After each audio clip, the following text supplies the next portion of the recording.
Ketidakbahagiaan dan Ashworth di Newcastle United adalah alasan dibalik alasan ia menyatakan kepada klub tentang rencana kepindahannya ke Manchester United untuk menjadi direktur sepak bola baru mereka, kata sumber kepada Football Insider. Ashworth telah menyetujui persyaratan kepindahan ke United dan telah memberitahu The Magpies tentang keputusannya. Sumber yang mengetahui situasi Newcastle mengatakan kepada Football Insider bahwa sang pakar transfer merasa ada terlalu banyak suara yang terlibat dalam perekrutan bagi klub. Pria berusia 52 tahun itu yakin Eddie Howe dan staf lainnya memiliki lebih banyak masukan daripada yang dia harapkan ketika mengambil pekerjaan itu kembali pada Mei 2022. Sumber juga mengatakan Ashworth merasa dia tidak mampu melakukan transfer yang diinginkannya. Ashworth akan diberikan kebebasan dalam peran barunya di United. Sumber mengatakan pria berusia 52 tahun itu merasa dia memiliki peluang bagus untuk membawa setan merah maju. Kepindahan Ashworth ke MU bisa segera terwujud. Menurut Fabrizio Romano, kedua klub segera berdiskusi tentang biaya pemutusan kontrak Ashworth.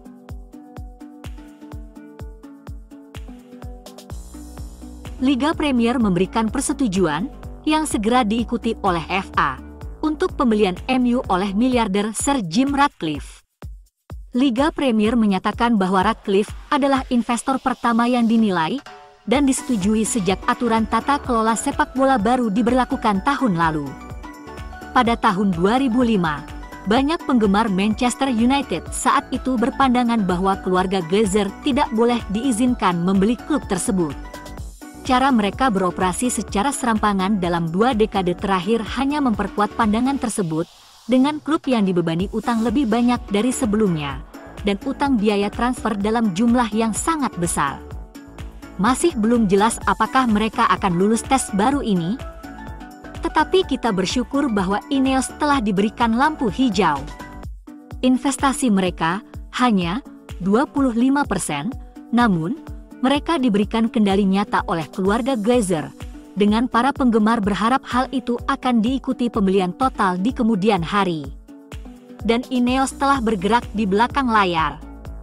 MU tertarik untuk meningkatkan opsi serangan mereka, dan mereka lebih awal bergerak merekrut pemain sayap Crystal Palace, Michael Olise. Laporan dari 90 menit mengklaim bahwa saat direktur olahraga baru diumumkan, Olise menjadi target utama di bursa transfer musim panas ini.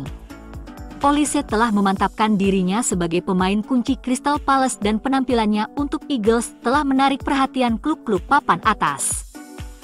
Pemain Prancis itu akan menambah kreativitas, bakat, dan gol dari area sayap. Dia cukup fleksibel untuk beroperasi di kedua sisi dan dia harus terbukti menjadi investasi jangka panjang yang solid. Olise memiliki kemampuan untuk berkembang menjadi penyerang kelas atas Premier League dan dia bisa mengubah Manchester United di masa depan.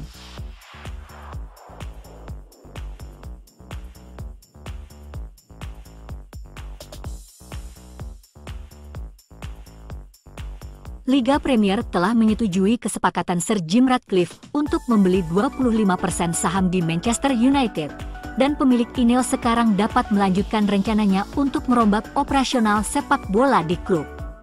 Ratcliffe melihat strategi pasar transfer United sebagai salah satu area utama yang perlu ditingkatkan dan laporan terus mengaitkan direktur olahraga dan Ashworth, yang pertama kali bekerja di Brighton sebelum pindah ke Newcastle pada musim panas 2022. Ashworth telah mendapatkan sambutan hangat atas karyanya di Ames dan St. James Park. Sir Jim Ratcliffe akan mengharapkan rasio positif yang sama antara transfer sukses dan kegagalan jika dia bergabung dengannya di United. Jika Ashworth bergabung, ada peluang 3 pemain ini mengikutinya ke Old Trafford. Yang pertama Alexander Isak.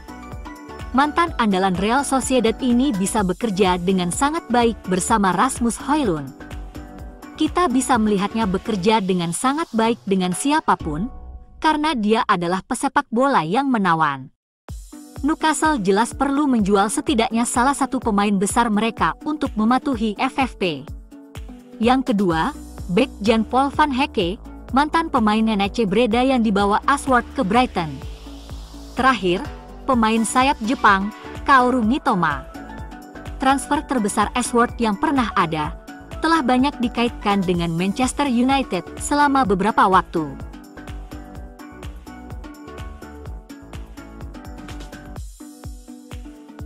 Salah satu posisi terkuat Manchester United dalam beberapa musim terakhir adalah sayap kiri dan klub memiliki banyak opsi di sayap.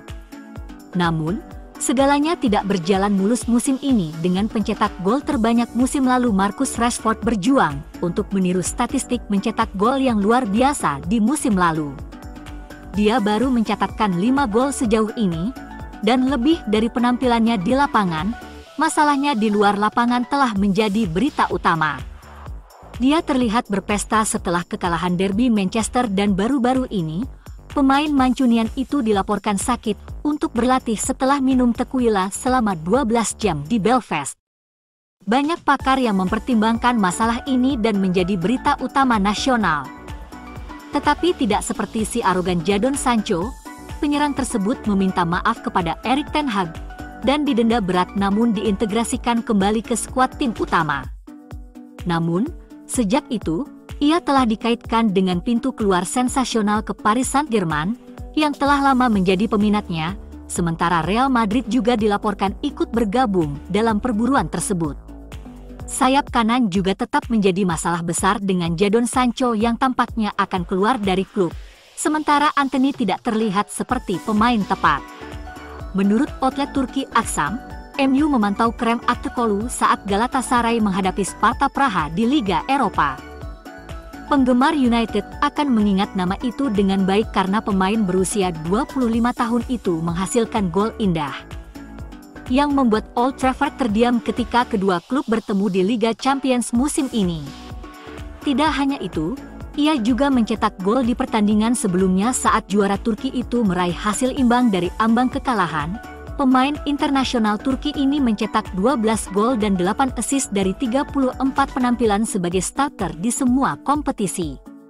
Meskipun ia lebih suka bermain di kiri, Aktürkoğlu juga bisa bermain di kanan dan di belakang striker jika diperlukan.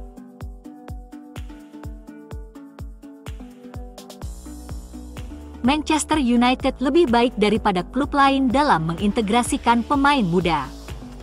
Kelas 2022 Manchester United telah melahirkan 2 pemain tim utama, dengan Alejandro Garnacho dan Kobbie Mainoo menetap sebagai pemain tetap tim utama. Jumlah pemain muda di tahun 2024 juga cukup bagus, dengan 14 kemenangan dan 1 hasil imbang dari 15 pertandingan Liga musim ini untuk tim U18. Bagian penting dari tim ini adalah penyerang muda Ethan Williams, yang telah terkenal dan merupakan salah satu pemain muda yang harus diperhatikan pada tahun 2024. Ethan Williams telah berlatih dengan tim utama Manchester United pada sesi awal minggu ini. Williams telah tampil produktif di semua kompetisi di tingkat akademi musim ini. Di pertandingan U18, U21, FA Youth Cup, dan UEFA Youth League. Ia menyumbang 19 kontribusi gol, total 12 gol dan 7 assist, sebuah penghitungan yang sangat mengesankan, menunjukkan kemampuannya dalam memberikan pengaruh.